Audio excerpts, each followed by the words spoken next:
I don't get this kind of reception at my Passover Seder, so next time you guys are all joining. Hard to follow our core members, and certainly hard to follow the mayor, a man who I deeply admire and respect. Philip and Nicole, you guys are doing an amazing job. Let's give them a huge round of applause.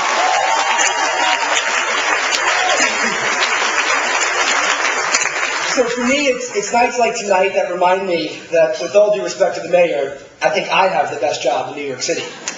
And 8 years ago, I was hired to help two amazing New Yorkers bring City Year to the world's greatest city.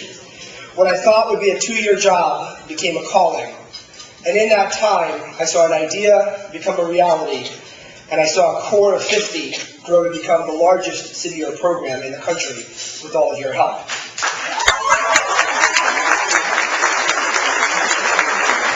Over those 8 years, I've been fortunate to grow up with the organization, to make many lifelong friendships, to be mentored by many incredible New Yorkers who are here tonight, and I think to help build an organization that is tackling our nation's most critical issues and developing a generation of civic-minded leaders in whom we all can place our full faith, confidence, and trust. And nothing means more to me than that, especially now. You see, in a few weeks, my amazing, incredible, beautiful, 37-week pregnant wife, Lauren, and I will be welcoming a baby girl into this world.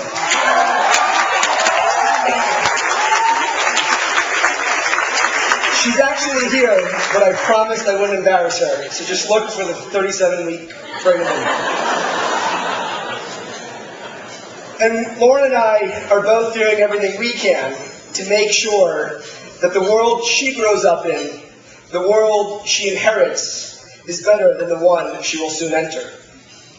Now, news about our impending parenthood is often followed up by solicited and sometimes unsolicited advice about the adventures ahead. The nuggets of wisdom range from get a lot of sleep right now, go to the movies, but also include some weird ones like mourn the life you are about to leave behind. I see some parents nodding in the audience. But actually, one of my favorites is the advice I got that said, make sure to have plenty of friends, family, and loved ones around to help, even if it's just to bring you some home-cooked meals. Which, if you actually think about it, is the advice we should be giving our core members before they join City Year. But as Lauren and I go through the nesting phase of pre-parenthood, I'm reminded of the great African proverb, it takes a village to raise a child. And I really am fortunate not only to be a member of a strong village that will help us raise our daughter, but also to be a member of a village that helped bring City Year to New York. If it takes a village to raise a child, then it takes a city to bring City Year to life. And no city has provided a more fertile ground for our success than the Big Apple. It's no coincidence. It's no coincidence that in our 8 years in New York, the equivalent of 2 terms, we have been able to achieve this fast-paced growth. And as you just heard from City Hall to the bullpens of the DOE, we have been fortunate to benefit from innovative, forward-thinking leadership. A chancellor who a few years ago on this very stage asked, why do we have so few like City Year? And then became the first school district leader in the country to partner with City Year to help us scale.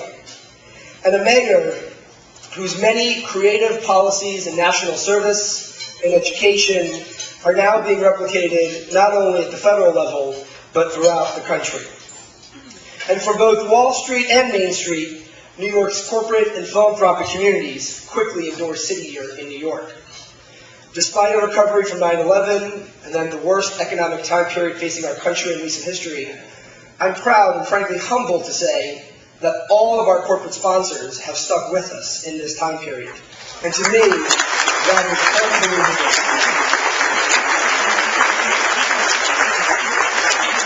And in particular, to our key sponsors, Alcoa, Bain & Company, Bank of America, Barclays Capital, Cisco Systems, Citi, Credit Suisse, CSX, National Grid, and New York Life, thank you for leveraging your dollars, your partnerships, and your human capital to help City Year make a difference on students, a school, and a community.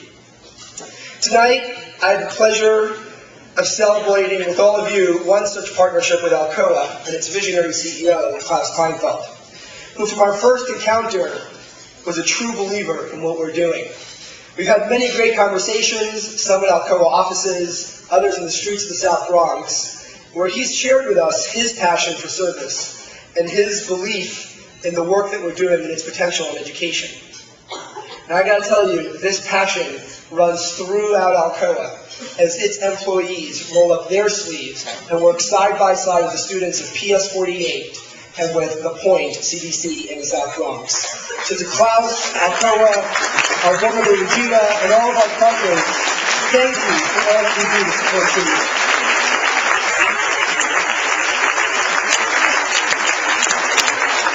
This generosity is matched in New York by New Yorkers of all ages, backgrounds, and income levels.